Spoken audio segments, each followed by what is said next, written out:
Jo diria que vaig començar a participar perquè jo tinc un germà gran que es diu Roc, llavors a casa meva el 16 d'agost sempre s'obria els massips perquè entressin a casa i vinguessin a esmorzar i vinguessin a ruixar el meu germà i a mi això em feia molta gràcia. Llavors, quan vam venir a la xerrada a les escoles, quan jo era molt petita, jo hauria tenir 8 anys, em va agradar molt, però fins al cap d'un parell o així no vaig voler ser massipeta. Llavors vaig fer un parell d'anys de massipeta i després vaig anar ja cap a...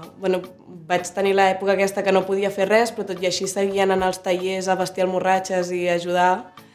I al final vaig acabar que als 16, doncs, que ja podia fer de massipa, vaig començar a fer de massipa, em va agradar molt, vaig apuntar-me sola perquè els meus amics o no podien o no volien apuntar-se i vaig dir, és igual, ja coneixeré gent en allà.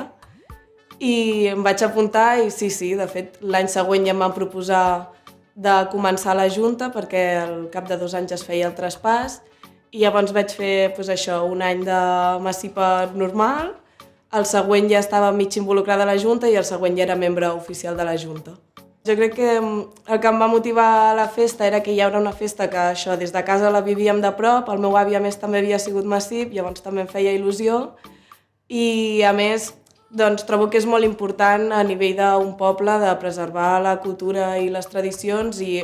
sí que està molt bé que vagis a veure els actes i a celebrar-ho, però també necessites algú que hi participi. Llavors vaig pensar, jo seré la primera en participar-hi. Per mi, Sant Roc, a hores d'ara, és molta feina, perquè al ser membre de la Junta la gent es pensa que t'estàs un mes, com a molt, organitzant la festa i que no fas res durant l'any,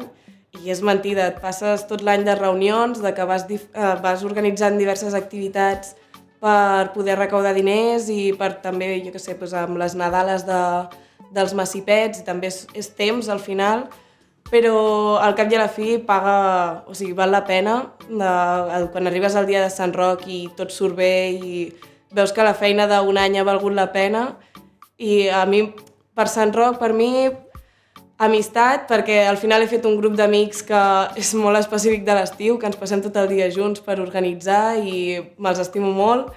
i no ho sé, és també festa, m'ho passo molt bé, conec a molta gent.